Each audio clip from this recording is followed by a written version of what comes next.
안녕하십니까. 오늘 출판 기념회의 사회를 맡게 된 5.18 기념재단 박진우입니다. 오늘 정말 무더운 날씨에도 이렇게 함께해 주셔서 정말 감사드립니다. 지금부터 5.18 민주화운동 왜곡 대응과 진상규명 출판 기념회를 시작하겠습니다.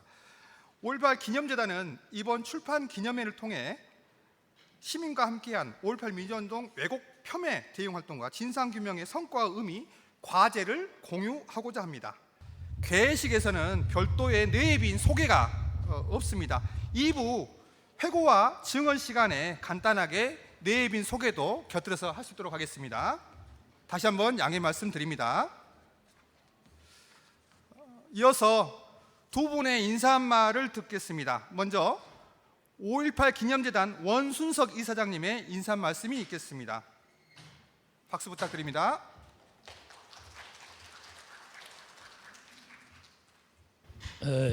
이렇게 많은 분이 찾아와 주셔서 반갑습니다. 인사말을 하기 전에 우리가 왜곡 대응 진실 규명을 위해서 2016년에 고 김양래 상임이사가 이걸 처음 시작했습니다. 그분의 그 열정으로 이러한 그 오늘날에 이 중요한 책이 발간이 된 것입니다. 고 김양래 상임이사한테 고마운 말을 전합니다. 5.18 민주화운동이 44주년이 되었습니다.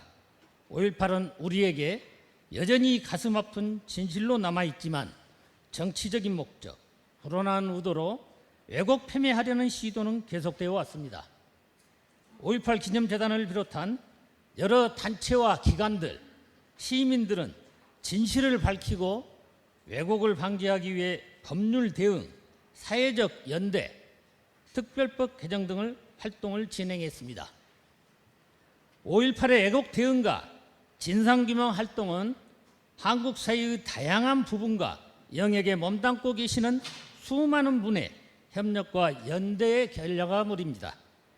진상규명에 이르는 과정에 시민들의 증언, 기록 수집, 사회적 연대, 법률적 활동은 5.18의 의미를 확고히 하는데 핵심적인 역할을 했습니다. 오늘은 왜곡 대응을 통해 거둔 성과와 아직 해결되지 않은 과제들을 공유하려 합니다.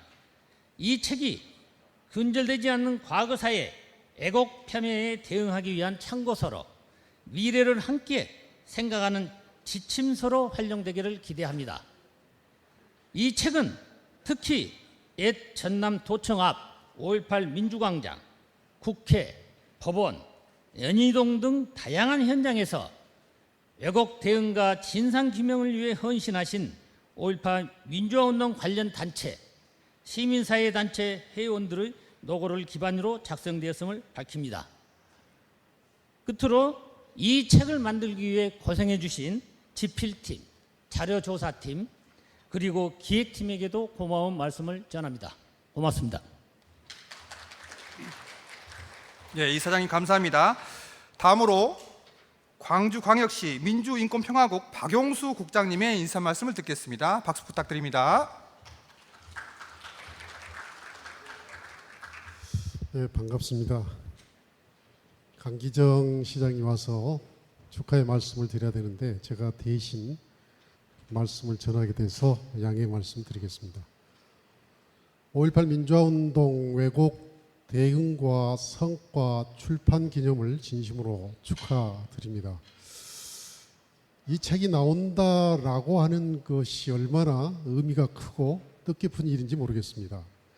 5.18의 진실 제대로 찾아내고 그리고 그 정신을 계승하는 일이 44년이 지난 지금도 계속돼야 되고 앞으로도 결코 중단되는 일이 없어야 되겠다 하는 다짐과 각오를 갖습니다.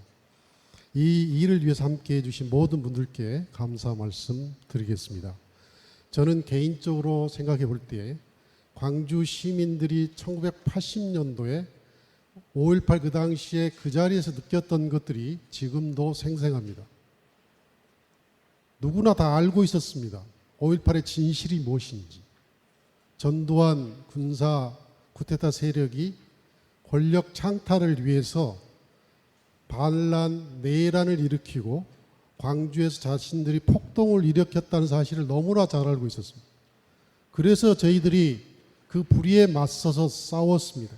싸움이 금방 끝날 줄 알았는데 우리가 마침내 승리했지만 왜곡과 조작과 거짓말 속에서 여전히 5.18의 진실을 위한 투쟁은 계속되고 있고 앞으로도 더 지난한 싸움이 계속될 것 같습니다.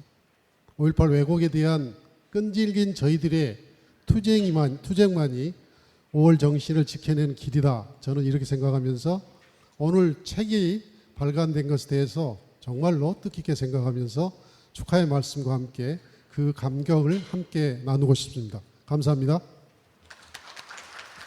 예, 박용수 국장님 감사합니다. 지금부터 본격적인 행사를 진행을 하겠습니다.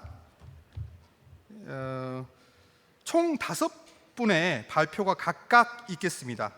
발표가 끝나고 통상 진행되는 질의응답 시간은 마지막 2부 순서인 회고와 증언 시간에 갖도록 하겠습니다. 양해를 해주시길 바랍니다. 발표 준비 되셨나요?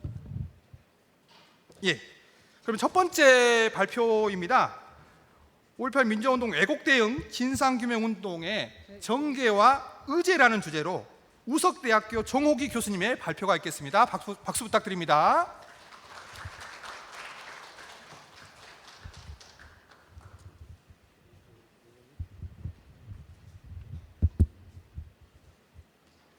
다시 인사드리겠습니다. 정호기입니다.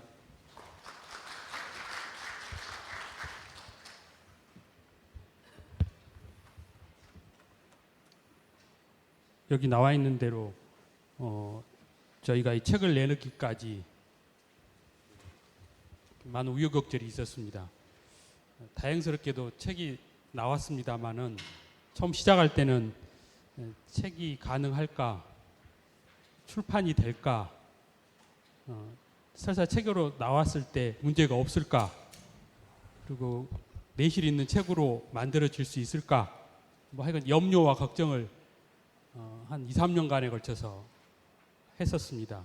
다행스럽게도 책이 나올 수 있어서 고맙게 생각을 합니다. 이걸 준비하는 과정에 초기에는 우리 국장님께서도 저희 자문위원으로 오셔서 같이 해주시고 이재희 선생님도 같이 자문위원으로 오시고 여러 선생님들이 같이 도와주시고 함께 해주셔서 가능했습니다. 보통은 책의 내용들을 이렇게 소개를 해놓는 자리가 있는데 그 내용 일부하고 저희가 책에 담지 못했던 사진들하고 그런 내용들을 중심으로 말씀을 올리도록 하겠습니다. 보시다시피 요 장면이 있습니다. 여기 나와 있는 것처럼 2016년 4월 27일 날 전두환 씨 집에 모여가지고 일종의 대책회의를 한 겁니다. 이 사진이 밖으로 나오면서 이 사람들이 그냥 있지 않았구나, 또 뭔가를 하고 있었구나라는 것을 보여주는 사진이었습니다. 그래서 저희가 발표 앞부분에 저 사진을 먼저 배치를 했습니다. 2016년이면 저희가 2015년부터 이 책이 시작이 되고 있고 그 앞에 부분도 있습니다만 본격적으로 다루고 있는 시점이 2015년부터 21년인데, 그러니까 애국대응과 진상규명 운동을 이미 시작했을 때 이 대책회의를 하고 있었다고 볼 수 있습니다.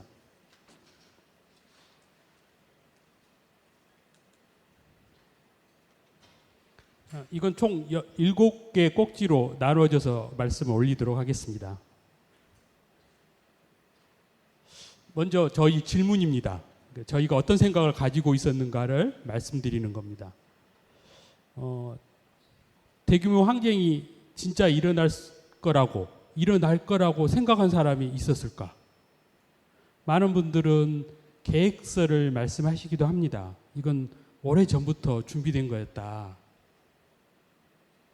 그렇게 계획서를 이야기하고 있긴 하지만 이게 실현 가능하리라는 것은 또 다른 문제이고, 한마디로 준비되지 않는, 그러니까 누구도 이걸 반드시 저런 대규모 항쟁이 발생할 것을 생각하지 않은 상태에서 저희는 일어났다고 생각을 했습니다.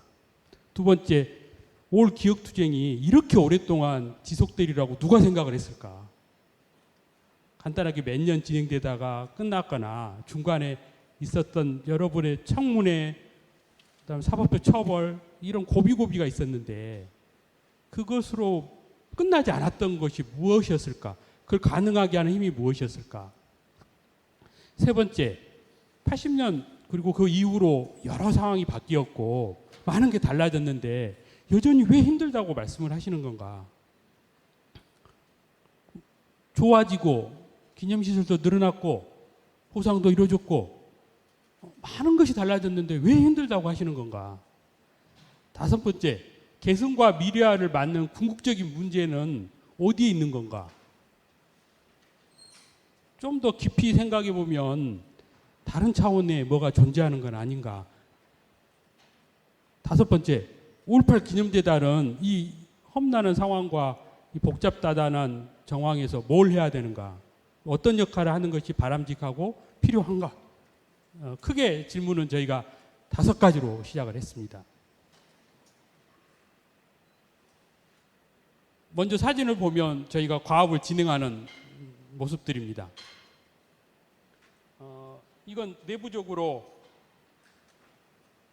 이 부분에 보시면 먼저 자료 수집을 했습니다. 재단이 가지고 있는 공기록물과 자료를 전부 찾아내서 그걸 일지로 정리하고 데이터로 DB로 만들고 그런 과정에서 저희가 회의하고 있는 모습입니다. 이 단계만 하더라도 책이 나온다고 생각하지는 않았습니다. 저희는 그냥 5.18 왜곡대응과 진상규명운동을 이렇게 열심히 했는데 이거 정리되지 않고 놔두면 다 사라져버릴 것인데 뭔가는 남겨야 되지 않는가 이런 생각이 있었습니다.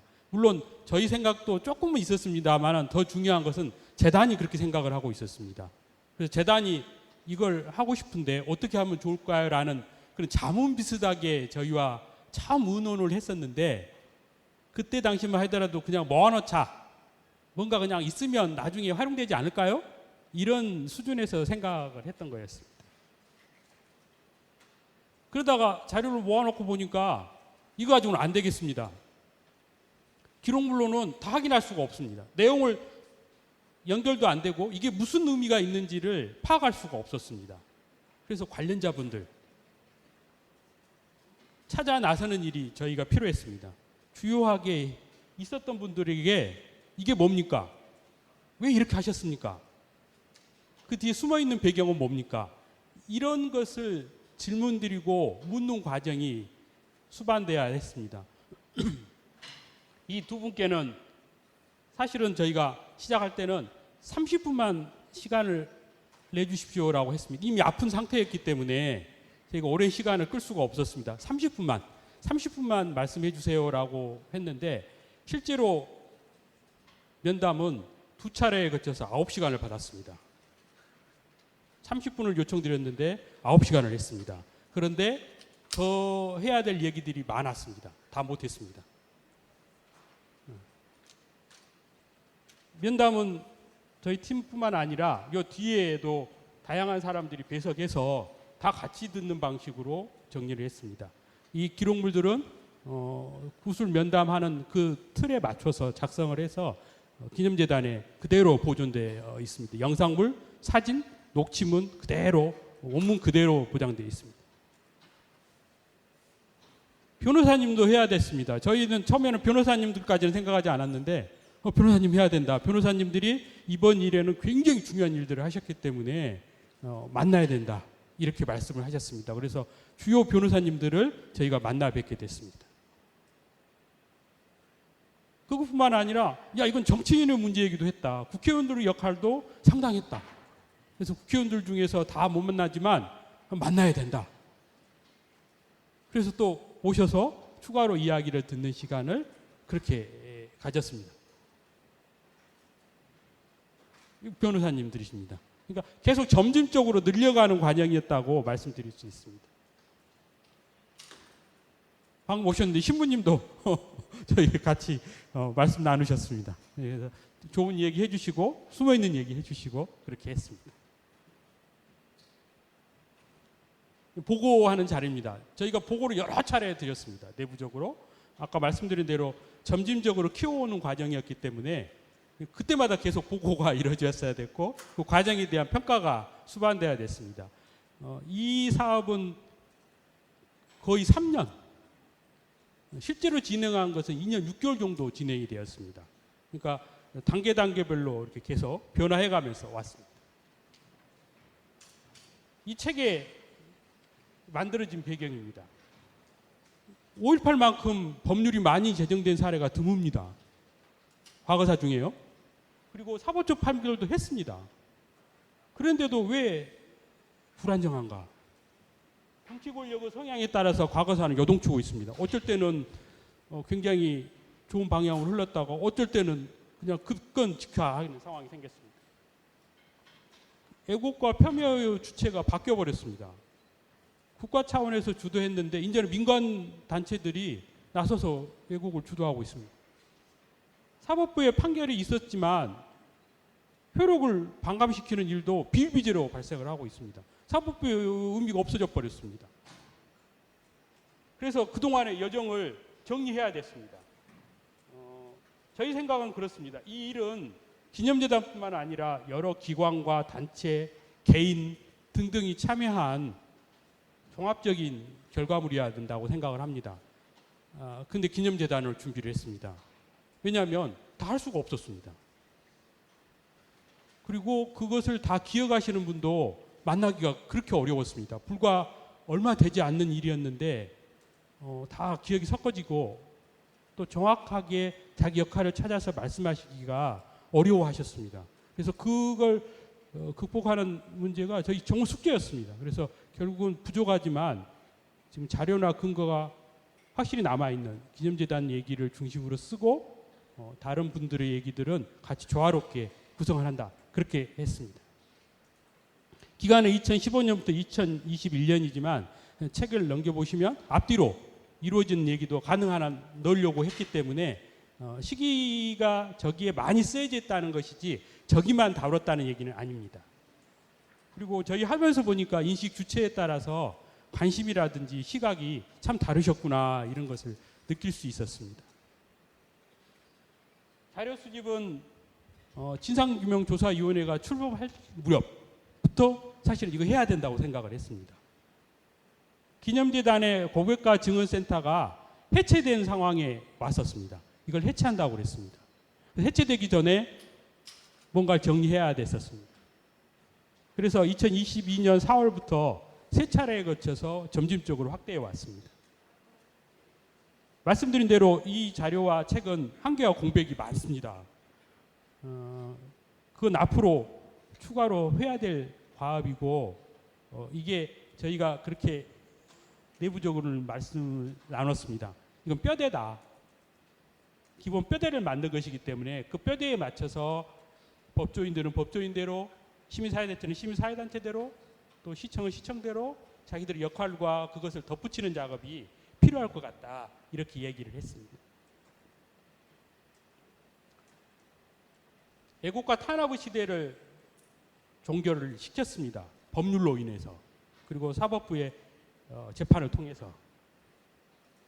신구부 세력은 초기에 잘 아시다시피 자신들의 입장을 굽히지 않았습니다. 상당히 오랜 기간 동안 기조를 그대로 유지했습니다. 그리고 진상규명 요구한 사람들 잡아다가 집어넣었습니다. 다시 유죄 판결을 받고 고생스러운 시간을 보냈습니다. 이게 변화된 시점은 역사 바로 세우기 1993년부터 바뀌기 시작을 했습니다. 그리고 나서 국회와 사법부 차원의 진상규명이 몇 차례 있었습니다. 1988년 4월 1일 날 광주 사태 치유 방안을 노태우 대통령이 발표를 했습니다. 88년 11일 날 11월에 광주천문회와 오공천문회가 시작됐습니다. 93년 5월 13일 날 대통령 특별담화가 있었고요. 95년 11월 24일 날 5.18 민주화운동법, 그러니까 우리가 특별법이라고 했던 것을 제정을 했습니다. 지금 법률상에는 5.18 민주화운동법으로 약어로 되어 있습니다. 2000년대에 들어서 상황이 달라지기 시작을 했습니다. 이게 조금 이상하다. 법률상으로 국가는 나서지 않는데 왜 다시 이 문제가 불거지는 건가?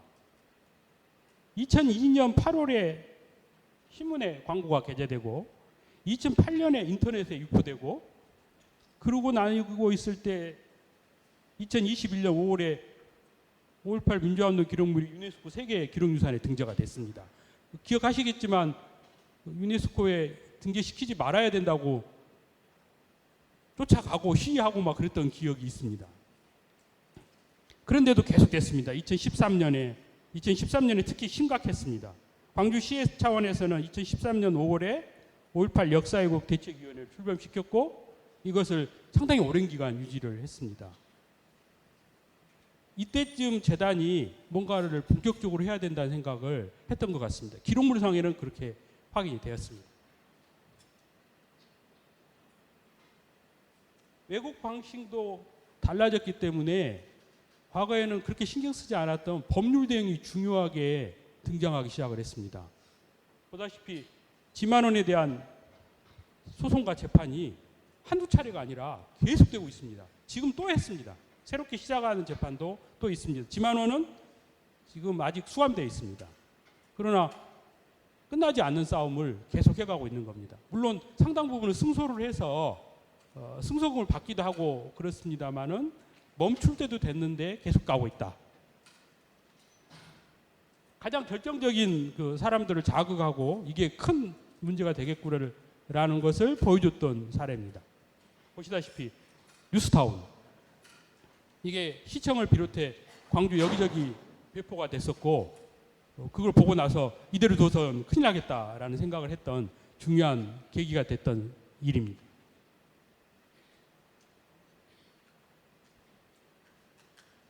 법률 대응의 또 하나의 형태는 체계에 대해서 시작을 했다는 겁니다. 오늘 변호사님들이 그 부분은 자세히 말씀을 해주시겠는데요. 전두환 해고력에 대한 재판이 시작이 됐습니다. 소송과 재판이 시작돼서 그걸 승소를 했습니다. 근데 사실 승소 아닌 승소가 됐습니다. 중간에 당사자가 사망함으로 인해서 멈추는 상황이 생겼습니다. 애국 대응 관련 법률도 지속적으로 했습니다. 매일신문, 유덕대학교 교수 문제, 그다음에 송진은 위증 문제, 어떤 것은 승소하고 어떤 것은 진행이 안 되고 여러 형태로 나타났습니다. 책에는 각각의 그 내용들을 기술을 해놨습니다. 가장 중요했던 사건, 관심을 많이 받았던 사건은 바로 요거였습니다. 전두환 해고로. 다행히 저는 요 삭제되지 않은 원판을 가지고 있습니다. 저희 동네에서 얼른 뛰어가서 회수되기 전에 얼른 저걸 찾아가지고 하나 남은 거예요. 얼른 갖고 이렇게 보니까 정말 이게 큰 문제였구나라는 것을 느낄 수 있었습니다. 주로 해당되는 것은 일본회가 지금 주로 그 내용들이 많이 포함되어 있었습니다. 가운데의 것은 가처분 신청을 했던 거고 끝에 부분은 승소한 재판 판결문입니다. 이번 일은 아무래도 진짜 변호사님들이 고생을 많이 하셨습니다. 시민사회단체나 단체도 고생 많이 하셨습니다만은 변호사님들이 그 하나 꼭지꼭지를 넘어갈 수 있는 그리고 전환점을 만드는데 중요한 역할을 하셨기 때문에 그분들에 관한 기사이십니다. 이분들이 주로 이번 일에 크게 역할을 하셨던 분들이십니다. 연대어 협력 차원에서도 다양한 시민사회단체 광주시 이렇게 같이 활동한 것들이 참 많았습니다.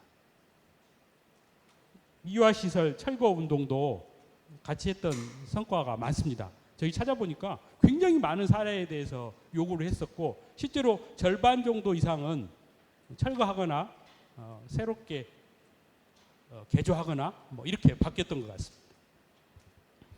특별법 개정에 관한 것도 있었습니다. 이게 이제 다시는 왜곡할 수 없도록 법률 조항에 넣어야 되는 거 아니냐 이게 이제 관건이었는데요.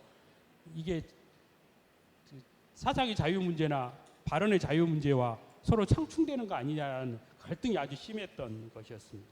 결과적으로는 5.18 민주화운동 등에 관한 특별법의 조항을 개정해서 그 안에 지금 포함을 시켰습니다. 다만 이 법률에 의해서 처벌이 되거나 소송이 들어간 사실은 아직은 없습니다.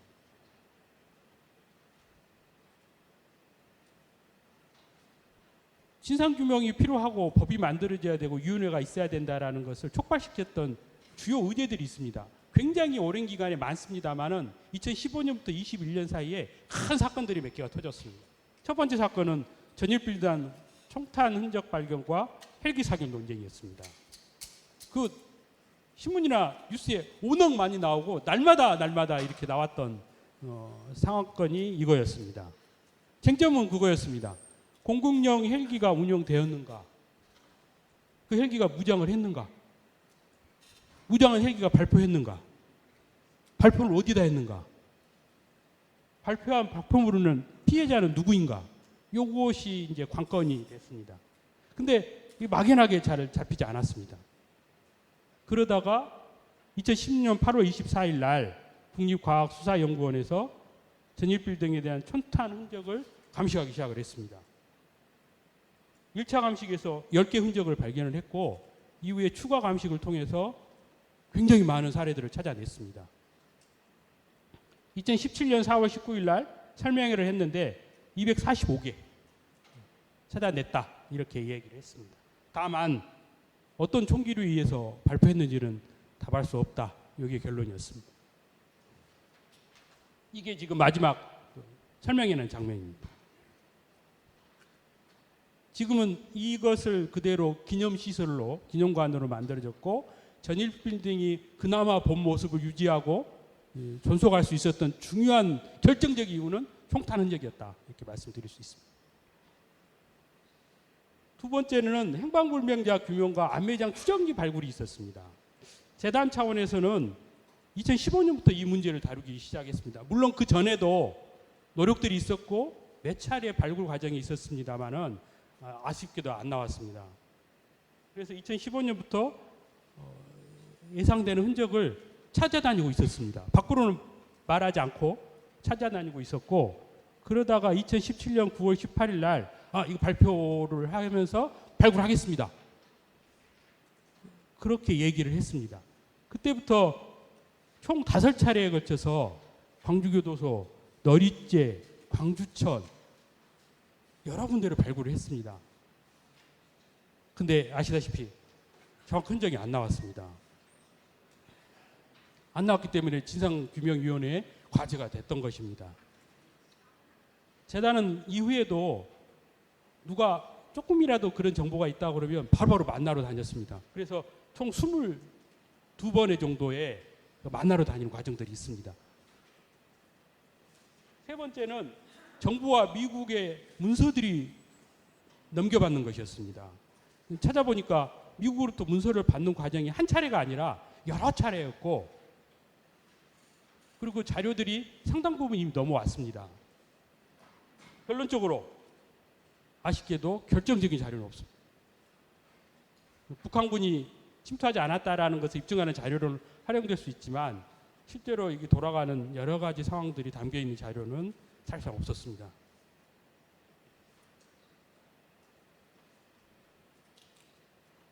재단은 자료집으로 만들었고 5.18 기록관도 자료집으로 또 만들었고 기록물로 만들어 놨습니다.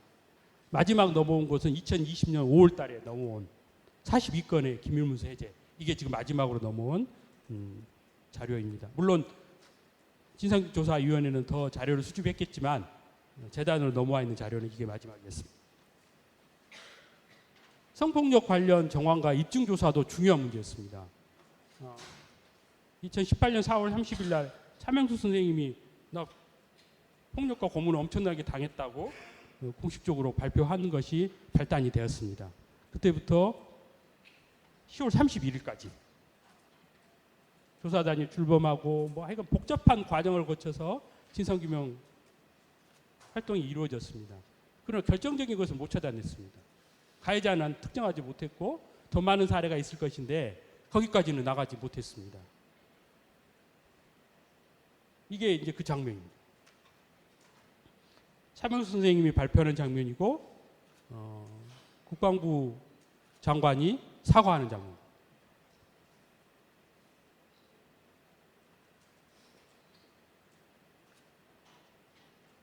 법을 만드는 과정도 쉽지 않았습니다.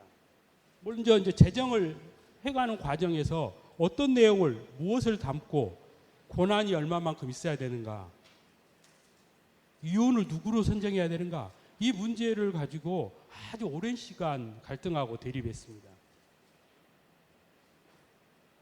처음에는 5.18 특별법, 5.18 민주화운동법을 개정해서 이걸 추진할까? 이렇게 한 1년 갔던 것 같습니다. 근데 그렇게 해서는 안 된다. 그렇게 해서는 할 수가 없다. 법을 새로 만들어야 된다. 이게 이렇게 됐습니다. 법을 새로 만들어야 된다고 했던 결정적 이유는 아까 말씀드린 전입빌딩 헬기 총탄 자국 발견이 중요했습니다.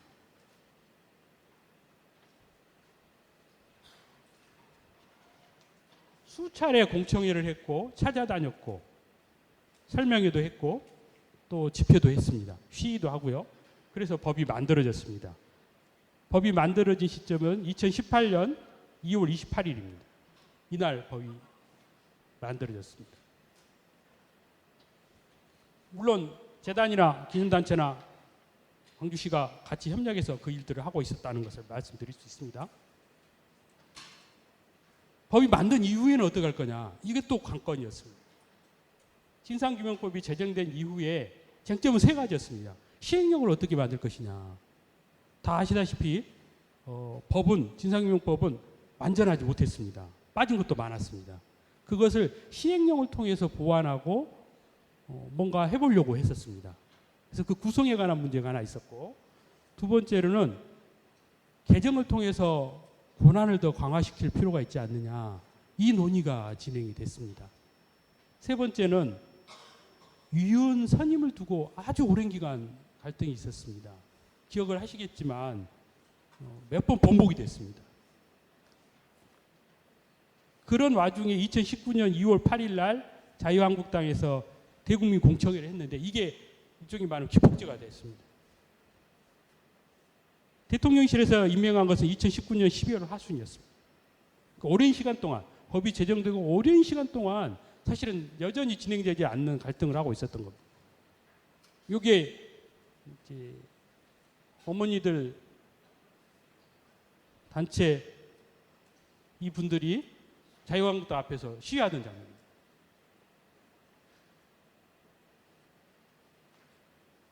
법이 되고 위원회가 출범하고 이제 그러면 재단은 뭐 할 거냐?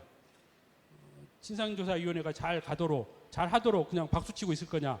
아니다라는 판단을 해서 두 가지 조직이 만들어졌습니다. 이건 아는 분들이 사실은 그렇게 많지는 않습니다. 왜냐하면 이미 그때만 하더라도 방송과 언론은 진상조사위원회 쪽으로 쏠려가 있었기 때문에 재단이 어떤 일을 하고 있는가는 그렇게 잘 말씀하지 않은 상황이었습니다. 첫 번째는 진상규명 대응팀을 만들었습니다. 이게 2017년 9월부터 2018년 3월까지 운영됐습니다. 8차례 회의가 있었고 2차례 워크숍이 있었습니다.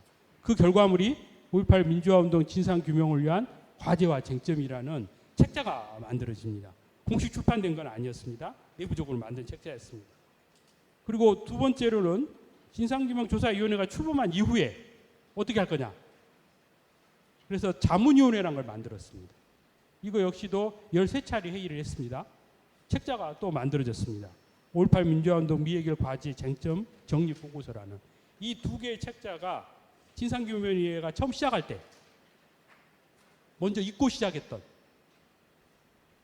직원들에게 먼저 나눠주고 이거 읽어라라고 했던 책자가 저 두 권이었습니다. 결론을 말씀드리겠습니다.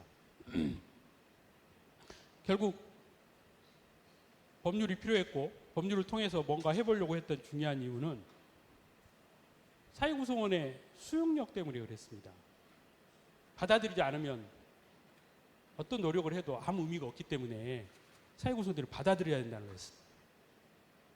두 번째는 권력과 세상의 부침에 흔들리지 않을 수 있는, 역진하거나 퇴진하지 않을 수 있는 확고한 기반을 구축해야 된다는 거였습니다. 세 번째는 그러려면 어떻게 해야 돼? 국가의 공식 보고서가 있어야 되겠다. 진상규명 조사 보고서를 국가 차원에서 만들어내야 된다. 그것이 합의된 결론이었습니다. 국가의 진상조사 보고서는 법률이 필요했고 위원회가 필요했습니다. 결론이 어떻게 할 거냐? 그것도 안 된다고 하면, 만약에 이것도 흔들린다고 한다면, 그것도 동의가 안 된다고 하면 결과적으로는 헌법에 넣는 수밖에 없다. 이제 헌법에 포함을 시키면 더 안정적이고 오래가고 지속되지 않을 거냐, 이런 생각을 했습니다. 저희는 이렇게 생각을 합니다. 5.18 정신이 살아있으려면, 5.18 정신이 앞으로도 계속 5.18 정신이라 이야기할 수 있으려면 사회적 가치와 인류사적 의미를 그 상황마다 반추해보고 비춰보는, 이게 5.18 정신일까? 이렇게 하면 5.18 정신인가? 라는 것을 평가할 수 있는 리트머스 시험지가 되지 않으면 5.18이 계속적으로 유지된다, 그거 어렵다고 봅니다. 적어도 평가의 기준, 이렇게 하는 게 5.18 정신이냐? 라는 거 질문을 던질 수 있는 그런 것이 필요해야 된다. 이 책은 그것에 대한 답을 찾기려고 한 노력이었다, 이렇게 말씀드릴 수 있겠습니다. 이건 저희가 회의를 굉장히 많이 하고 몇 차례 뒤집어졌다, 엎어졌다, 다시 했다, 막 이런 과정에서 어느 정도 윤곽이 나왔을 때, 이 정도면 됐다, 이 정도면 그래도 괜찮다라고 했을 때 처음이자 마지막으로 웃고 찍은 사진입니다. 저희가 사진을 다 보면 우중충해가지고 있는데 이때만 웃고 찍었습니다. 그래서 마지막으로 이 사진을 게재함으로써 마치겠습니다. 감사합니다. 예, 한 40여 년간의 역사를 짧은 시간에 덮어본 것 같습니다. 정웅희 교수님 감사합니다. 두 번째 발표입니다. 두 번째 발표는 사진으로 본 5.18 민주화운동 왜곡대응과 진상규명운동이란 주제로 우석대학교 동아시아 평화연구소 양나윤 연구원님이 발표를 해주시겠습니다. 박수 부탁드립니다. 안녕하십니까. 소개받은 양나윤입니다. 반갑습니다. 네, 앞에서 종욱이 선생님께서 저희가 작업을 어떻게 했고 어떤 구성과 어떤 쟁점들을 중심으로 정리를 했는지 말씀을 해주셨기 때문에 저는 좀 더 편하게 사진으로 본 5.18 민주화운동 왜곡대응과 진상규명운동을 준비를 했습니다. 저희가 2021년부터 2021년까지 오랜 기간의 활동을 정리한다는 게 참 어렵더라고요.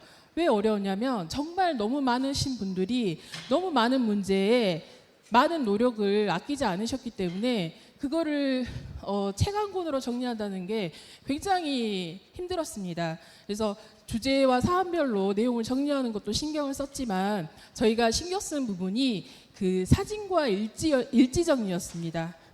저희가 2002년부터 2021년까지 일지를 정리했습니다만 그 일지에는 5.18 기념재단 중심뿐만 아니라 시민사회단체라든지 여러 기관에서 같이 협력해서 했던 그런 사안들이 빠짐없이 기록이 돼야 된다라고 생각을 우선적으로 했습니다.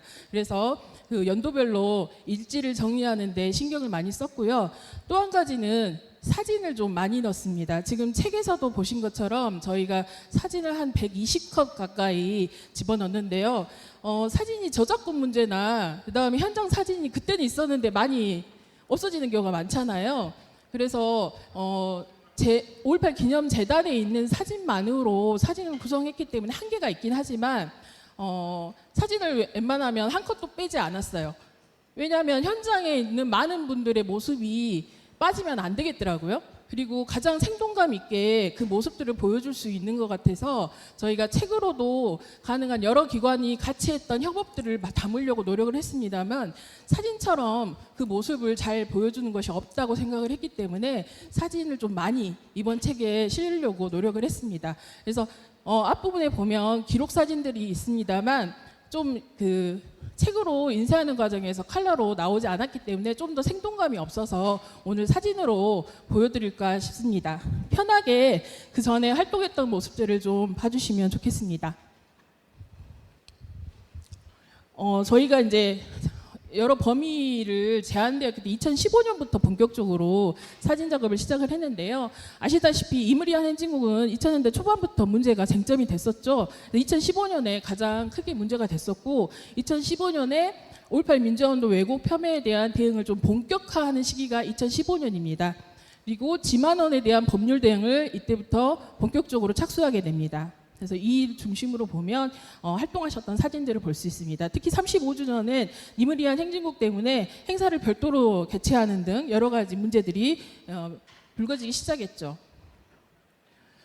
특히 2015년은 아까 들으신 바대로 지만원이 왜곡과 폄훼가 본격화됩니다. 그리고 가속화되고 거침이 없어졌어요. 그래서 뭐 전국적으로 행사를 펼치는데 거기에 대해서 광주가 범시민적으로 주도적으로 이제 본격적인 대응을 하는 모습들입니다. 그래서 5.18 기념재단에서 어떻게 폄훼 활동이 일어나고 있는지 설명회도 개최를 하고 그다음에 대응 항의 방문도 시작을 하면서 여러 곳곳을 돌아다니면서 사안별로 활동을 본격화하기 시작합니다.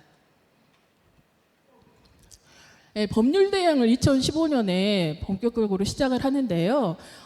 법률 대응이 저도 뭐 승소를 했다, 지만원을 고소를 했다 뉴스를 통해서 들었습니다만 굉장히 복잡하고 쉽지 않은 과정이었고 여러 차례 진행이 되기 때문에 정말 지난한 시간 동안 여러 변호사님들이나 5.18 기념재단이나 3단체에서 굉장히 많은 노력을 하셨더라고요. 사진에서 보시면 아시겠지만 천주교 정의평화위원회 측에서 지만원의 그 폄훼가 너무 심각하기 때문에 처음으로 법률 대응을 시작을 합니다. 서로 실무 협의를 통해서 고소를 했고 실제 밑에 보시면 아까 그 발표에서 보신 것처럼 뉴스타운이라는 굉장히 악의적인 호혜 신문을 발간을 한 지만원을 고소를 하게 되죠. 네, 계속해서 법률 대응을 2015년에 이어갑니다.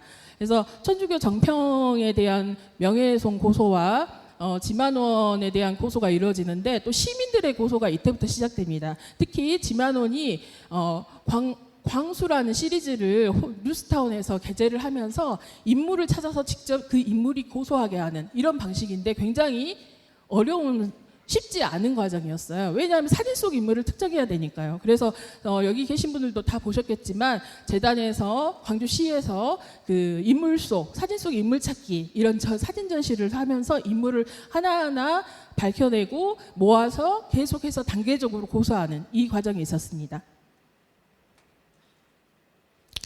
네, 지만원에 대한 고소는 고소인들이 모아지는 수요에 따라서 계속해서 고소가 이루어졌고 재단이나 3단체에서 준비를 했고 변호사님들을 중심으로 해서 고소를 진행했고 또 개인적으로 서울 쪽에서 고소하신 분들도 계셨습니다. 그래서 지만원에 대한 고소는 계속해서 2016년도에까지 이어졌고요. 중요한 게 이제 또 아까 말씀드린 것처럼 2016년도에 전입빌딩에 대한 탄핵 흔적 조사가 이루어집니다. 제가 2015년 날짜를 잘못 썼는데 2016년도입니다. 2016년도에 전일빌딩에 대한 외벽 탄핵 조사가 있었고 마지막으로 2016년 12월 13일에 내부 탄핵 조사가 있었는데 이때 10층에서 천장의 텍스와 기둥에 탄핵이 발견되면서 2016년 말에 기념재단과 국립과학수사연구원에서 이 본격적으로 이 전일빌딩에 대한 구체적인 심도 있는 조사가 필요하다라는 걸 2016년 말부터 확인하게 됩니다. 그래서 2017년 초부터는 굉장히 큰 이슈로 전일빌딩의 헬기 사격 문제가 이슈화 되죠. 국립과학수사연구원은 전일빌딩 총탄 발굴을 위해서 3월 달에 본격적으로 추가 조사를 실시하면서 탄을 찾기 위해서 노력을 했고요. 그다음에 이어서 보시면 기둥하고 천장 텍스 를 중심으로 해가지고 총탄을 찾으려고 노력을 했죠. 하지만 총탄은 발견되지 않았고 2017년 4월 19일 날 국립과학수사연구원의 공식적인 발표가 있으면서 헬기 기총 소사 가능성이 있다라는 것이 발표가 됐고 굉장히 큰 이슈가 됐죠. 그래서 5.18 진상규명의 새로운 국면이 전환이 되게 됩니다.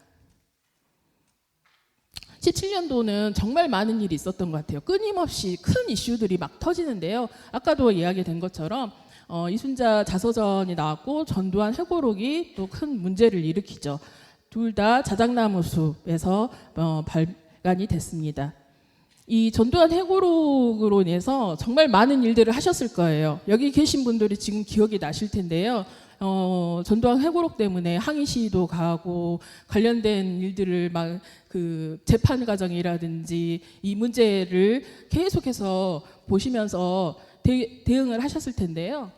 곧바로 지금 5.18 단체 기념재단 어머님들 서울로 상경해서 항의 투쟁하셨고, 그다음에 법률 대응단을 조직해가지고 전두환 해고록에 대한 대응 회의를 본격적으로 착수하게 됩니다. 그리고 조영대 신부님이 전두환을 사자명예훼손죄로 광주지방검찰청에 고소를 바로 하시고요. 그리고 재단이나 단체에서 같이 하면서 전두환 해고록의 문제를 본격화합니다. 그리고 이제 전두환 해고록이 발행돼서 배포되면 안 되기 때문에 곧바로 변호인단들이 검토를 통해서 전두환 해고록 발행 및 배포 금지 가처분 신청을 하게 됩니다. 그리고 이게 8월 4일 날 인용이 됩니다. 그래서 전두환 해고록이 다시 수거가 되죠. 그런데 전제국은 거기에서 그치지 않고 전두환 측은 문제가 됐던 33곳을 검게 칠한 다음에 다시 재발간을 하게 됩니다. 재출간된 전두환 해고록 때문에 다시 변호인단들은 좀 더 정확하게 왜곡된 부분들을 다시 확인해서 제2차 가처분 신청을 했습니다. 그리고 2008년 5월 15일 날 재출간한 전두환 해고록도 제2차 가처분이 인용이 됩니다. 지금 전두환 해고록에 대한 손해배상 청구를 또 별도로 들어갔고요.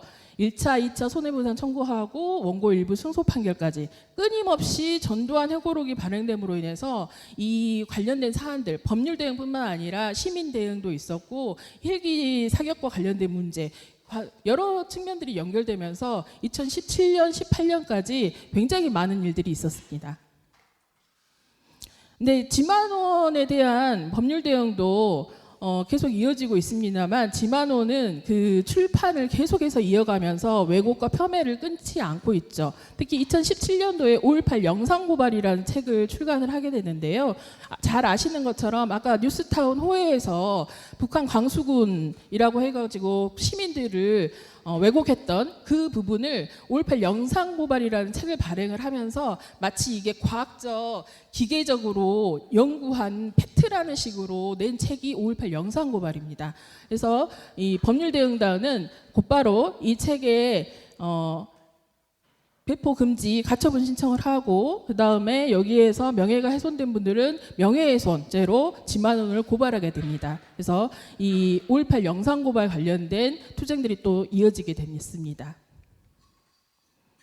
2017년, 2018년은 전두환 해고록뿐만 아니라 지만원의 왜곡 폄훼에 대한 법률 대응이 계속해서 끊임없이 이어지거든요. 저희 어머님들 서울지법까지 올라가셔가지고 재판 있을 때마다 방청을 하고 힘을 싣고 했던 그런 모습들입니다.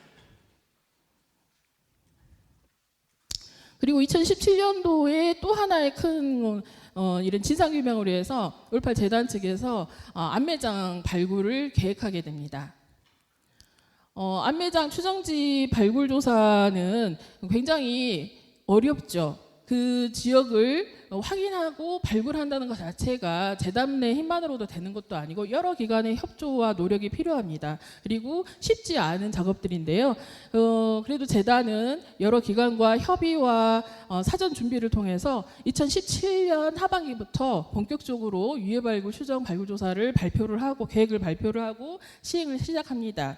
현장 방문이라든지 실무 협의를 개최를 하고 그다음에 개토제를 통해서 하고요. 지금 여기 사진에서도 많은 사진들을 보여드릴 수 있습니다만 이 당시에 매일 재단의 홈페이지에 그 활동의 그 상황들이 실시간으로 보도되다시피 많은 그 정보들을 시민들한테 알리기 위해서 재단에서 노력을 많이 했습니다. 하지만 안타깝게도 아까 말씀드린 것처럼 나오진 않았습니다만 그래도 이 문제가 중요한 진상규명이 굉장히 중요한 문제라는 것이 이 사안을 통해서 국민들이 느끼는 그런 계기가 됐다고 평가할 수 있습니다. 2017년에 또 다른 이슈는 무엇보다 5.18 민주화운동 진상규명을 위한 특별 법안 발의죠. 예, 이 법안 발의를 위해서 많은 분들이 노력을 했습니다. 특히 그때는 이제 국민의당 의원들이 앞서서 국회에서는 활동을 했고 5.18 단체들도 거기에 응원을 하면서 법안 발의를 통해서 법률을 통과시키기 위해서 노력을 했죠. 그래서 2018년 결국 통과가 되는 모습입니다. 2018년 2월 28일 아주 마지막에 급적으로 됐다는 거 그때 다 기억하실 겁니다.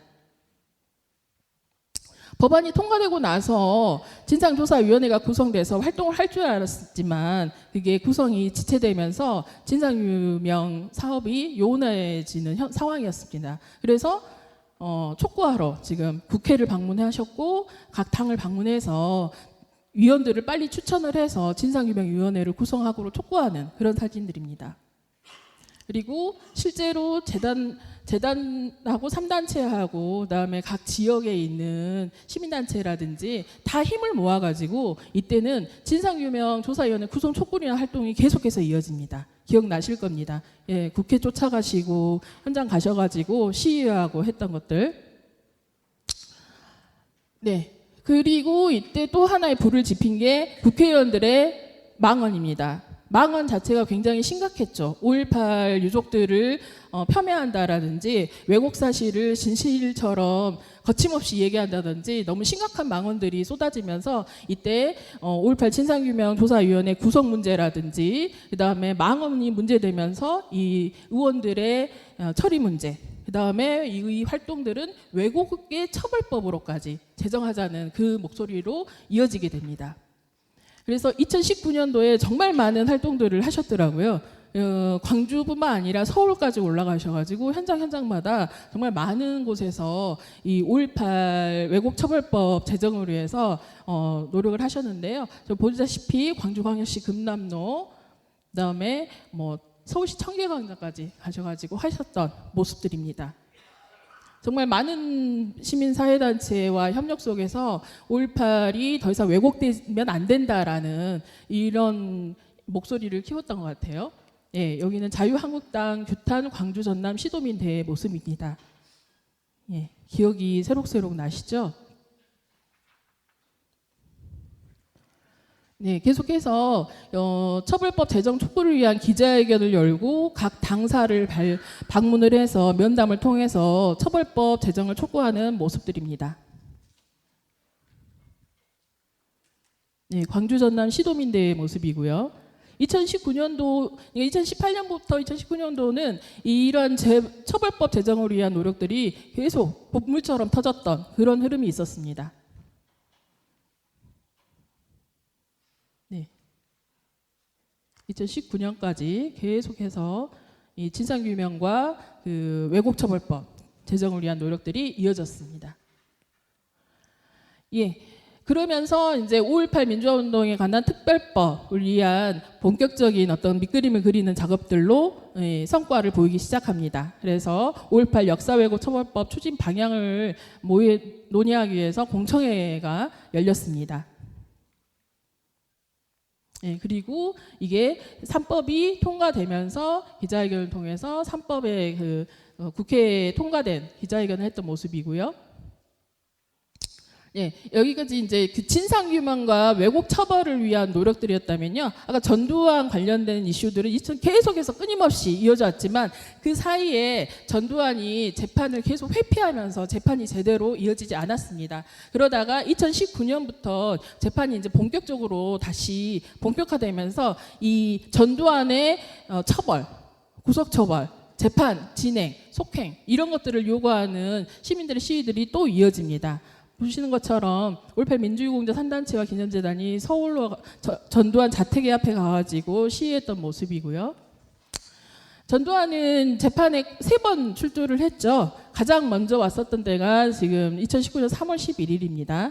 예, 보시면 그때 기억나실 겁니다. 예, 법정 앞에서 모두 다 어떤 계획 루트로 어디로 들어올 건지 어디로 나갈 건지 다 보시면서 했던 것들 기억나시죠? 예. 전두환 재판 처벌을 촉구하는 것이고요.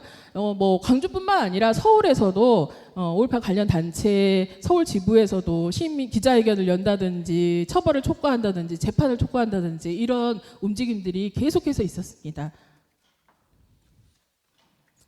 예, 이거는 이제 재판 과정에서 출범할 때 전두환이 재판정에 출범할 때 전두환 엄벌을 요구하는 시민사회단체 모습이고요. 여기는 이제 5.18 3단체와 기념재단에서 전두환을 엄벌하라는 촉구하는 기자회견입니다.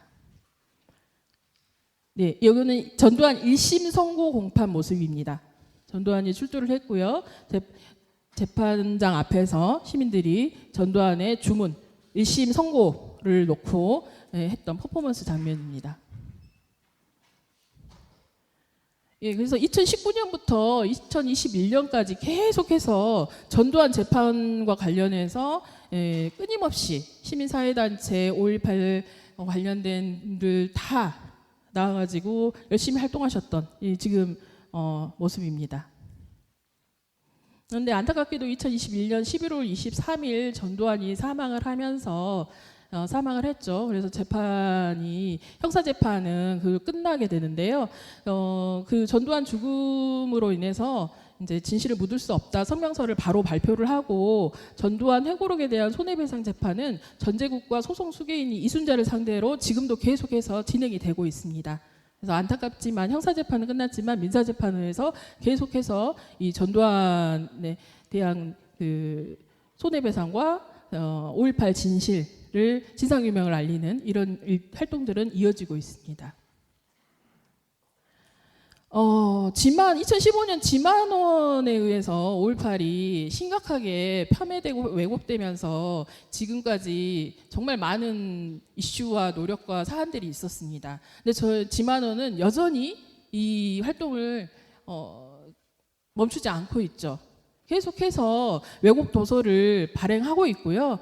거기에 따라서 이제 재단이나 3단체에서도 이 법률 대응을 끊임없이 이어가고 있습니다. 하지만 문제는 뭐냐면 인터넷이나 이 언론에서 너무나 쉽게 지만원의 그 왜곡이나 폄훼가 사실처럼 받아들여져서 마치 이제 그게 놀이처럼 유희처럼 되고 있다. 그래서 젊은 친구들이 이게 마치 사실인 것처럼 너무 가볍게 5.18을 훼손하고 있다라는 거죠. 그래서 이 활동이 멈출 수가 없는 것 같습니다. 그래서 지금 계속해서 재단에서는 외국 언론이라든지 모니터링을 사업을 진행하면서 인터넷상에 또는 왜곡 폄훼하는 발언이라든지 이런 것들을 모니터링하면서 계속 대응하는 이런 일들을 지속하고 있습니다. 그리고 아까 말씀드린 것처럼 그 전두환이나 이런 그 미화 시설, 그 역사로 남아 있는 것들 이런 것들을 청산하려는 노력들을 이어가고 있습니다. 그래서 이 활동들이 계속 이어질 수밖에 없는 안타까움이 있지만 정말 이 사진들을 통해서 보신 것처럼 정말 많은 분들의 노력과 애씀으로 인해서 여기까지 왔고 그래서 진상규명이나 법률 대응이나 왜곡 폄훼에 대해서 어느 정도 우리가 법적으로든지 이 대응할 수 있는 그런 조직력과 힘이 조금 생긴 것 같아요. 근데 안타깝지만 여기에 계속해서 할 수밖에 없는 이런 현실이지 않나 싶습니다. 거기에 이 많은 분들의 관심과 애정과 이 노력들이 함께했기에 가능했다라는 게 제 개인적으로 많은 그 느낌을 받았고요. 그래서 이 부족한 책이지만 거기에 놓치지 않고 담아내려고 노력을 했습니다. 예, 감사합니다.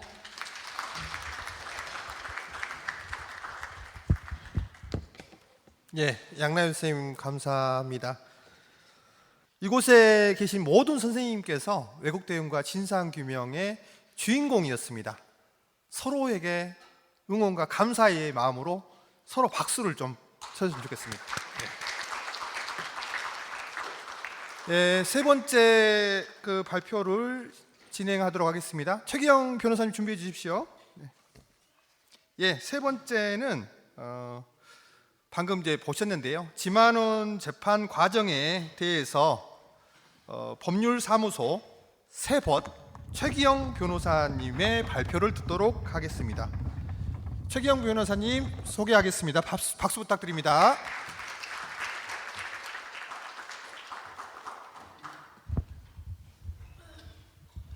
예. 방금 소개받은 최기영 변호사입니다. 지금 민변 광주 전남 지부에서 사무처장으로 일하고 있습니다. 다시 한번 인사드리겠습니다. 원래 오늘 이 코너는 저희 민변 광주 전남 지부의 전임 지부장이시자 이 책에 오늘 출판 기념회를 하는 책에 편찬위원으로도 참여하고 계시는 임태호 변호사님께서 발표하실 자리였는데 급작스런 일로 인해서 제가 들어오게 됐습니다. 발표를 하게 되었습니다. 여러분들께서 전혀 걱정하실 필요가 없는 게 저희 민변 광주 전남 지부가 이렇게 계속해서 연이어서 왜곡 대응에 대한 활동을 다른 변호사들이 계속 함께 하고 있다는 것에 대한 안도감 좀 느끼시고, 무엇보다도 제가 급작스럽게 왔기 때문에 준비가 부족한 관계로 발표를 빨리 끝낼 수가 있다는 점을 먼저 말씀드립니다.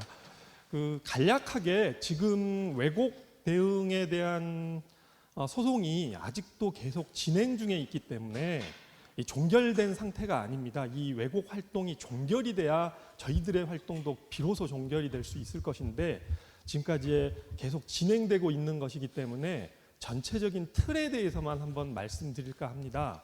좀 전에 발표자께서 얘기해 주셨듯이 2000년대 이전까지만 하더라도 5.18의 진실에 대한 주요한 왜곡의 주체는 민간이 아니라 국가였습니다. 국가가 우리 5.18의 진상을 왜곡 은폐하고 증거를 조작하고 또 특히 가장 중요한 그 계엄군의 진압행위의 불가피성을 자꾸 국민들에게 설명하고 설득하려고 했었죠.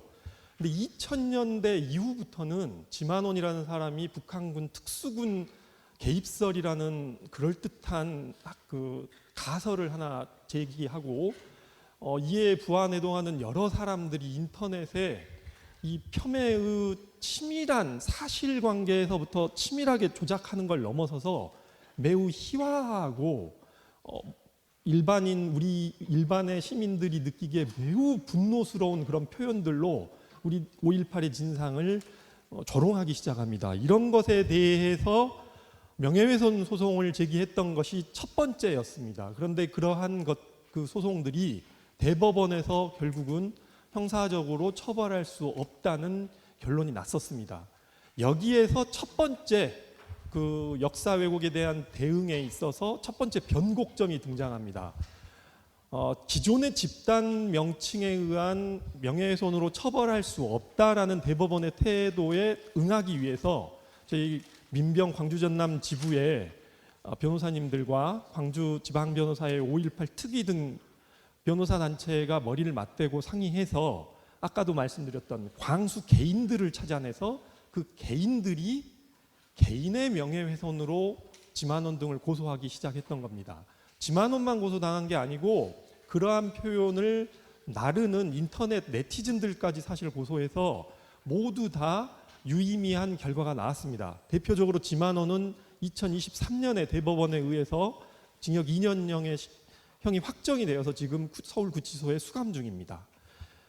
이것이 역사 왜곡 대응 소송에 있어서의 첫 번째 변곡점이었다라고 한다면은 두 번째 변곡점은 지금 현재 진행형인 것입니다. 이미 한 번 처벌이 되었기 때문에 그 명예훼손의 당사자만 찾아내면 그 사람을 통해서 고소해서 처벌할 수 있겠구나 하는 생각은 우리가 늘 할 수가 있습니다. 그런데 여기 지만원이나 다른 네티즌들이 어디 가서 우리가 알지도 못하는 경로로 책으로 또 인터넷으로 SNS로 우리의 명예를 훼손하는 광주의 진실을 은폐 왜곡하는 글을 쓸 때 그때마다 여기 계신 분들이 다 나설 수는 없잖아요. 방금 사진에서도 보셨듯이 그런 것을 막기 위해서 2021년에 5.18 특별법에 허위사실 유포죄를 신설해서 특정 개인의 명예를 훼손하지 않더라도 처벌할 수 있는 길이 열렸습니다. 5.18의 진실을 왜곡해서 유포하는 사람의 경우는 5년 이하의 징역이나 5천만 원 이하의 벌금에 처해지게 됩니다. 특정 누군가의 명예를 훼손할 필요가 없습니다. 그래서 그 이후부터는 저희 민변 광주 전남 지부의 변호사들과 5.18 재단이 합심해서 피해자 개인이 아니라 고발인의 지위에서 일종의 사회적 법익을 침해하는 문제로 접근해서 고발을 수행하고 있습니다. 안타까운 점은 그 성과가 아직 없다는 것입니다. 약 2년 전부터 이러한 고발을 크게 말씀드려서 지만원, 전광훈, 스카이데일리의 기자들 또 여러 가지 책을 낸 사람들에 대해서 수행하고 있지만 아직 수사기관에서 기소가 이루어진 예는 없습니다. 이것은 좀 안타까운 예이지만 바로 이 점이 특별법 제정에 의해서 새로운 소송 활동을 수행하는 점이 제2의 변곡점이라고 말씀드릴 수 있을 것 같습니다. 이제 전망을 해보면 마지막 제3의 변곡점입니다. 제3의 변곡점은 두말할 것도 없이 진상조사위원회의 조사보고서 발표입니다. 방금 말씀드렸듯이 5.18 특별법의 허위사실 유포죄는 5.18의 진실에 반하는 사실을 유포하는 경우에 그 누구라도 고소고발할 수 있고 고소고발 없이도 수사기관이 직접 인지해서 처벌할 수가 있습니다. 그러면 허위사실이 아닌 진실이 무엇이냐? 지금까지 놀랍게도 5.18의 진실에 대한 명확한 이야기가 없었습니다. 그래서 저희는 지금 조사위원회의 결과보고서의 발표에 온 신경을 곤두세워서 지켜보고 있는 중입니다. 이제 과거에 우리 선배님들께서 민주주의에 대한 열정과 광주의 진상을 밝혀야 된다는 성실감과 그 정의감으로 아무것도 없이 두 손 맨주먹만으로 거리에서 투쟁하셨다고 한다면 이미 우리는 5.18 특별법의 허위사실 유포죄를 한 손에, 다른 한 손에는 진상조사위원회의 조사 결과 보고서를 다른 한 손에 곧 쥘 예정입니다. 이것을 가지고 5.18의 진실을 은폐하고 왜곡하고 폄훼하는 사람들에 대한 대응을 성실하게 수행해 가도록 하겠습니다. 이상입니다.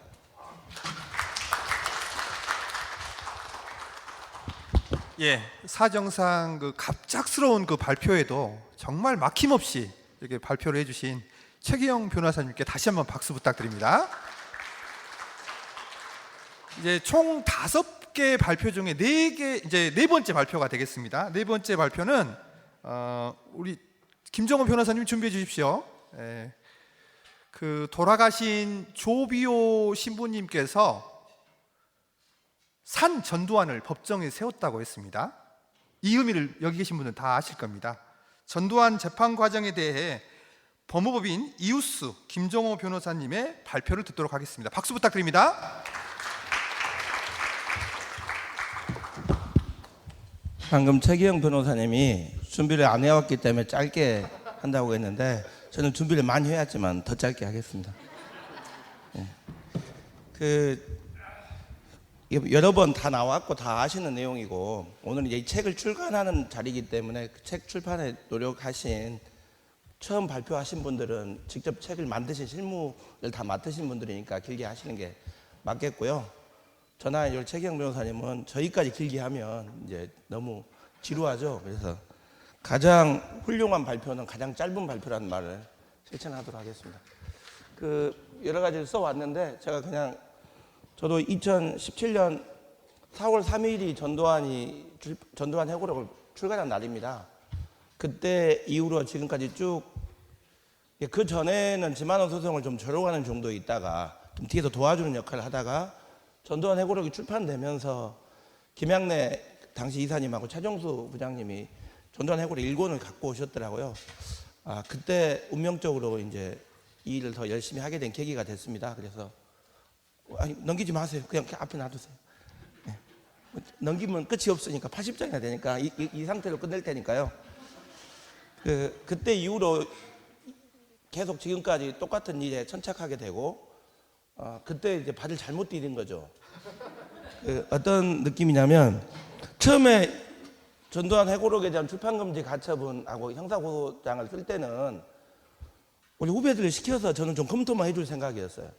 그 후배들이 이제 쓰려고 줬는데 후배들은 법률은 아는데 5.18 이후에 태어나신 분들이다 보니까 한 3, 4일 끙끙 앓더니 그냥 다시 갖고 왔어요. 이 팩트 체크를 못 하잖아요.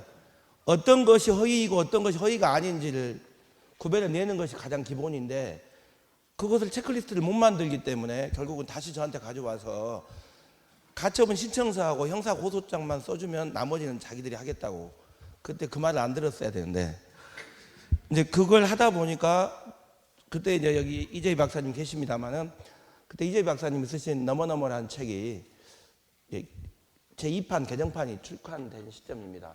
근데 전두환 회고록과 이걸 비교해서 봤더니 제가 놀라운 사실을 발견했어요.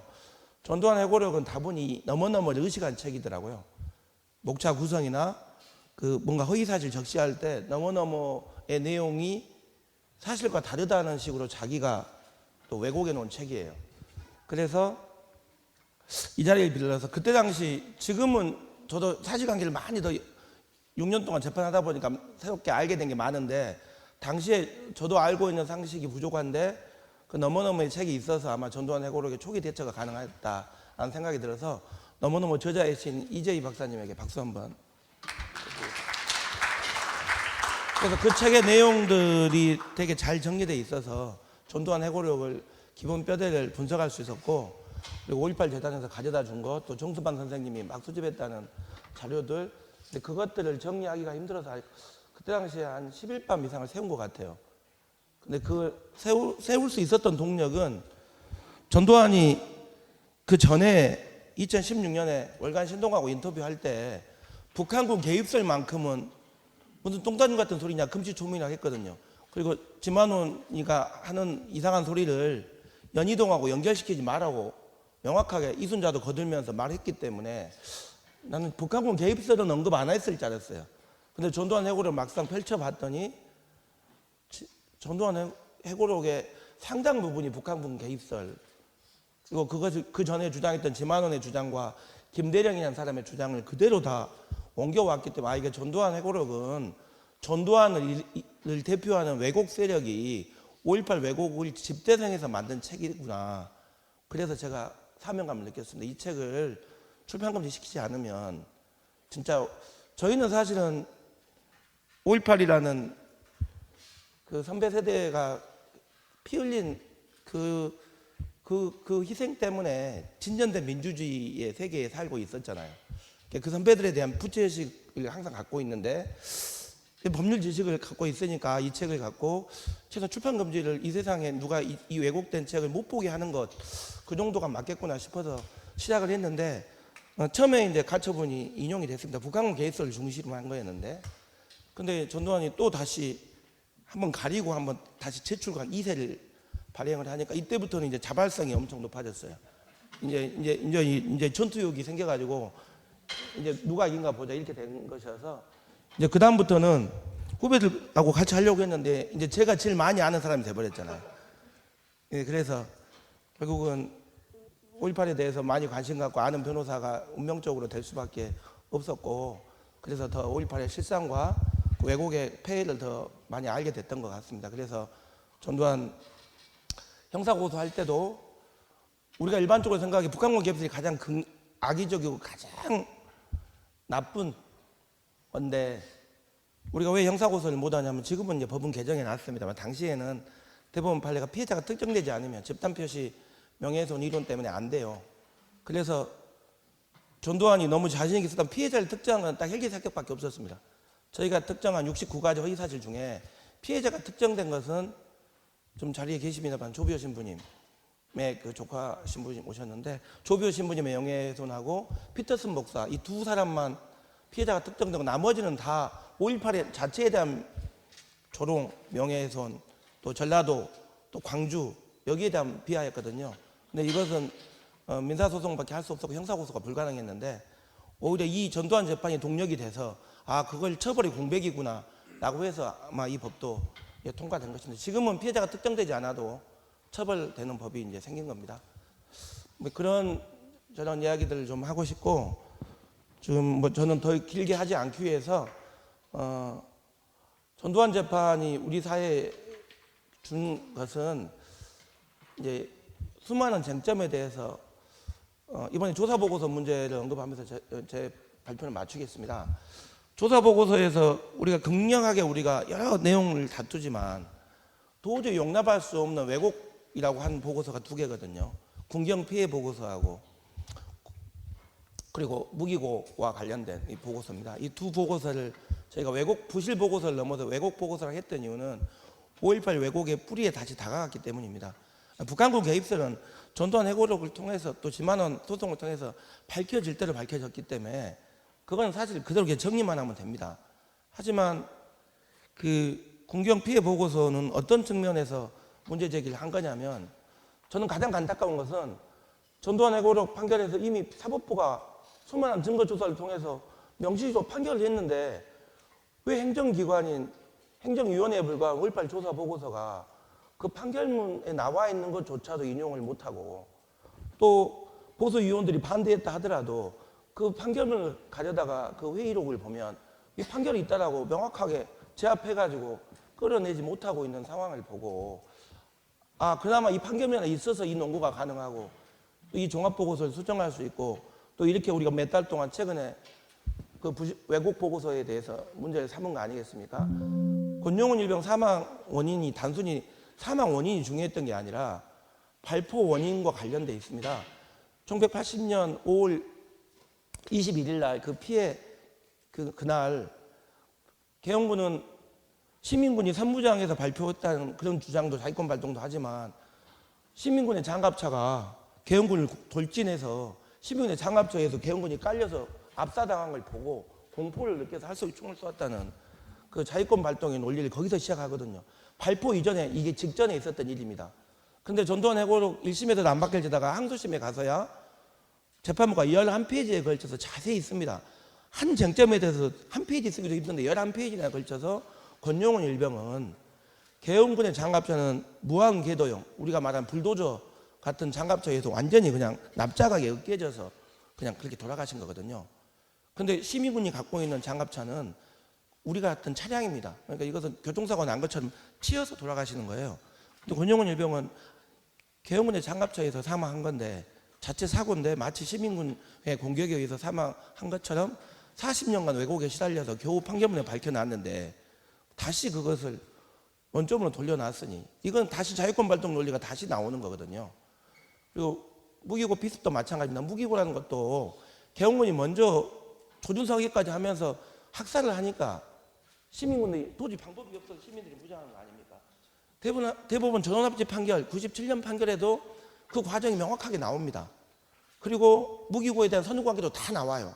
그런데 세상에 물론 이제 일부 남평 지소 때문에 그런 겁니다. 나머지는 다 밝혀졌는데 남평 지서의 지서장하고 경무과장 진술이 약간 왔다 갔다 한다는 거 이거. 하지만 판결문이나 지금까지 내용을 다 비춰보면 남평 지서장 박모 씨는 당시의 군법회의뿐만 아니라 경찰 조사, 자기 징계 의견서에도 다 솔직히 다 말했었어요. 그 비탈 시간이 다 오후라는 것을. 근데 지금 와서야 기억이 좀 왔다 갔다 한 것뿐인데 그걸 신빙성 판단을 못해서. 그리고 경무과장이라는 사람은 징계 의견서 딱 하나의 그 기재 하나, 자기 책임을 좀 무마시키고 싶었을 거 아닙니까? 자기 징계를 당한 사람 입장에서. 최초의 80년 그 최초의 6월 4일 날에 자기 진술서에는 사실도 써놨어요. 근데 6월 14일 최한본부 징계 의견서에만 자기가 좀 습격을 좀 시민군의 폭력성을 높이 평가해야지만 자기가 책임 면해질까 하는 그거 충분히 신빙성 교차 검증에 벌릴 수 있는 것을 그걸 버리지 않고 버젓이 마치 시민군들이 먼저 무장할 수 있는 것처럼 왜곡을 해놨기 때문에 나머지도 수없이 많지만 그렇게 판결문을 받아놨음에도 불구하고 또 그랬기 때문에 우리가 격렬하게 비판을 했던 것입니다. 그리고 정말로 그런 거 하나를 4년 동안 했는데 밝히지 못하는 것에 대한 그래도 다행인 것은 전두환이 도발해 오지 않았다면 우리가 그 판결문이 없었을 거 아닙니까? 그러면 이게 맞지만 그 판결문이 없었으면 지금 조사위원회를 견인할 수 없었을 거 아닙니까? 그래서 결국 전두환이 의도하지 않았지만 죽기 전에 또 나쁜 짓을 도모한 나쁜 의도가 있어서 왜곡을 시도해서 이 판결문이 쌓이게 돼서 이것은 역사의 하나의 또 계기가 됐다. 저는 그렇게 생각하고 이 책을 보니까 그런 과정들이 잘 써져 있습니다. 뭐 책 출판하시고 고생하셨고 결국은 5.18 진상규명을 위한 하나의 같은 일환이라 생각하기 때문에 제 발표는 여기서 마치겠습니다. 감사합니다. 예, 수고해 주신 김정호 변호사님께 큰 박수 부탁드립니다. 예, 이재 선생님 준비해 주십시오. 예. 1부 마지막 5번째 발표를 진행하겠습니다. 방금 이제 김정호 변호사님께서 4번째 발표하실 때 또 소개해 주셨는데요. 너머너머의 저자이시기도 하고요. 오늘은 후세의 역사가를 위한 기록물이라는 주제로 5.18 기념재단 진상규명 자문위원이신 이재희 선생님의 발표를 듣도록 하겠습니다. 박수 부탁드립니다.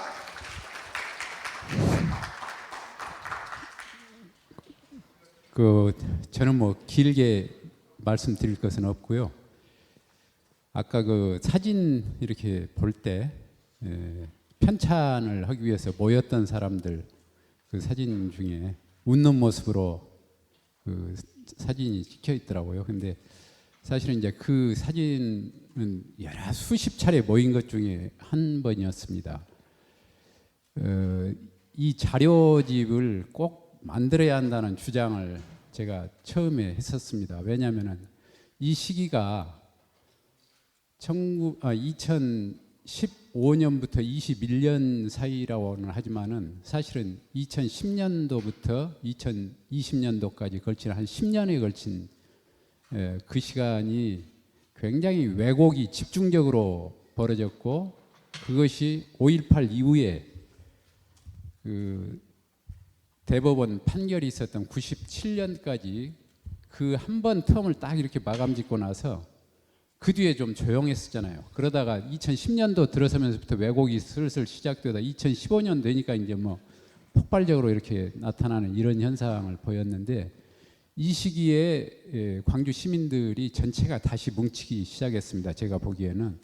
그래서 시민들을 하나 되게 다시 5.18을 그 80년도 5.18 때 보여주었던 이런 모습을 다시 볼 수 있는 이런 광경이었다, 이런 생각이 들었습니다. 그래서 이게 굉장히 역사적으로 중요한 시기였구나 하는 생각이 들었어요. 그래서 제가 1985년도에 죽음을 넘어 시대의 어둠을 넘어라는 초판 그 원고를 작성을 하면서 80년대 우리가 5.18 기간 동안에 무엇을 했는가를 기록하고자 했습니다.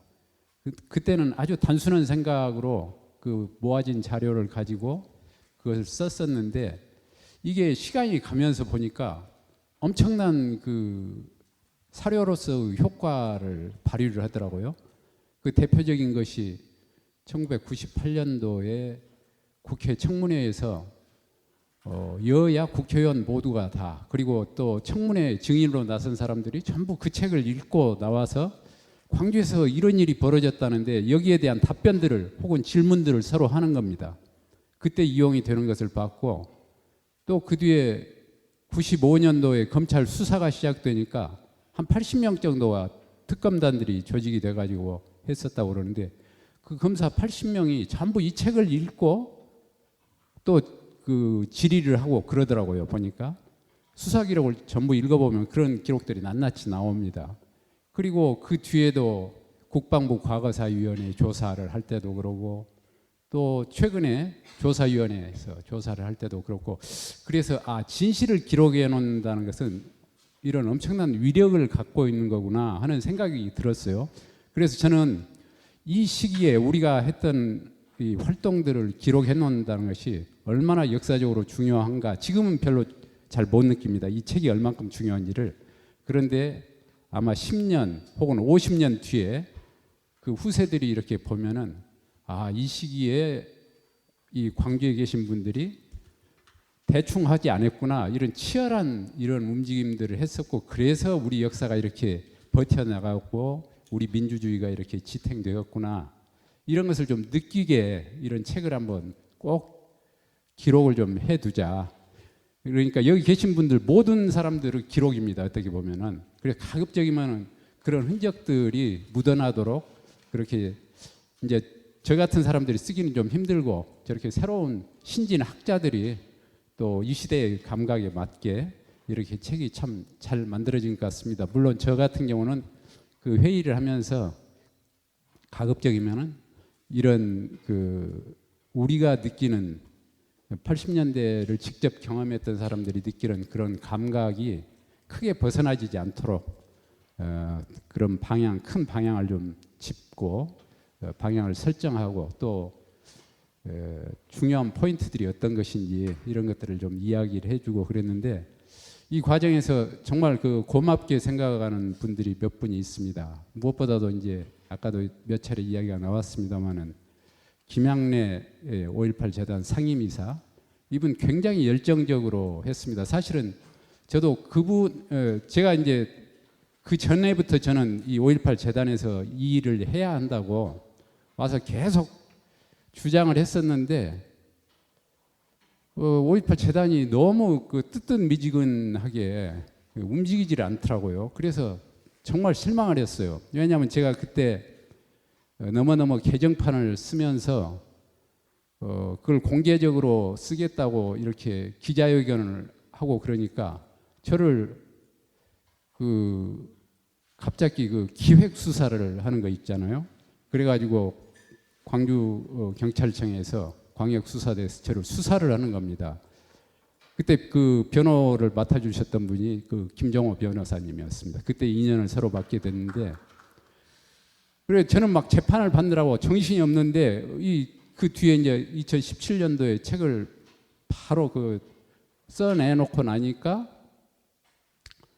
전두환 회고록이 그 한 달 전에 나왔습니다. 그리고 저희들 책이 한 달 뒤에 2017년도 5월 달에 나왔는데 우연찮게 서로 타이밍이 서로 일치가 됐어요.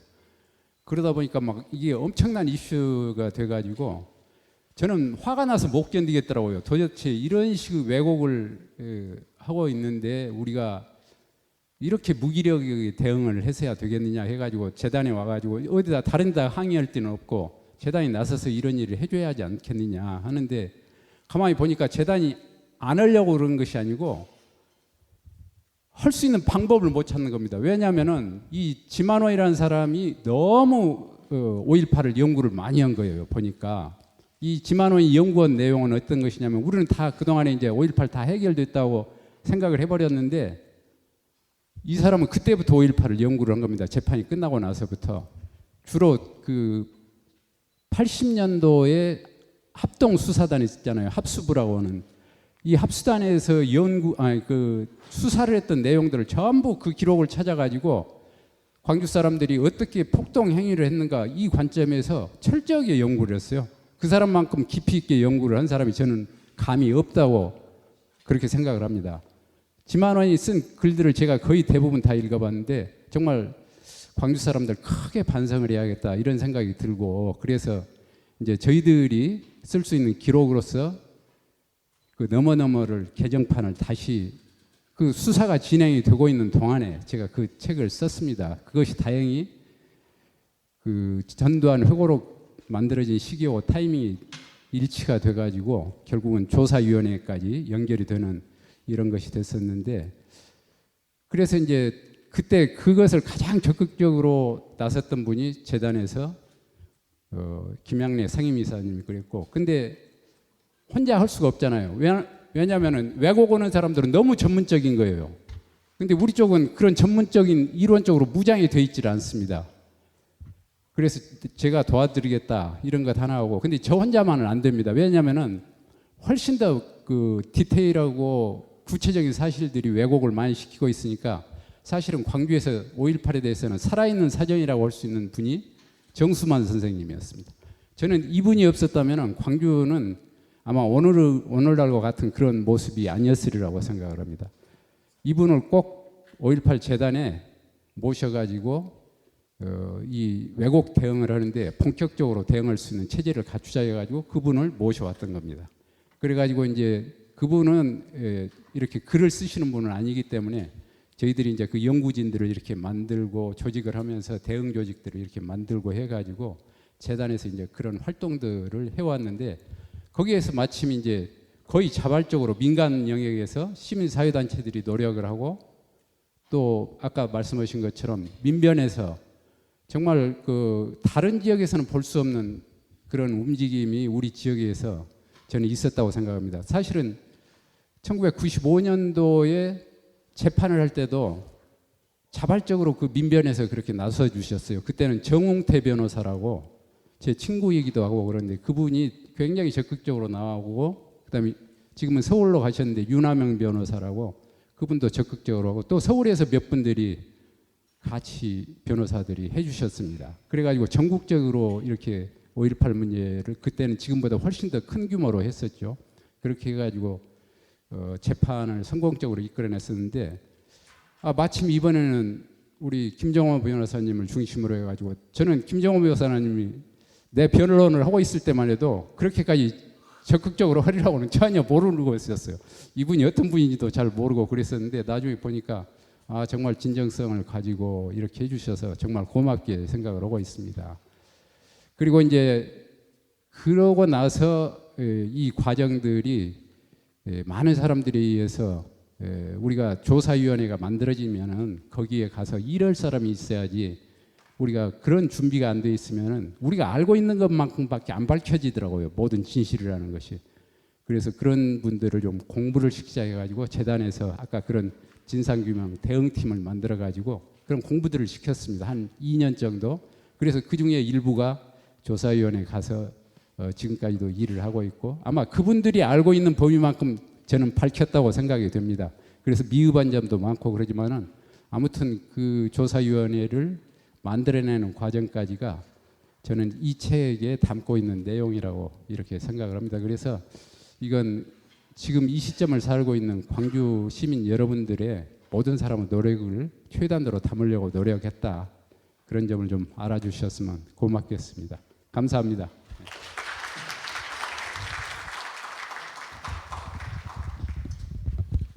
예, 수고해 주신 이재 선생님께 다시 한번 박수 부탁드립니다.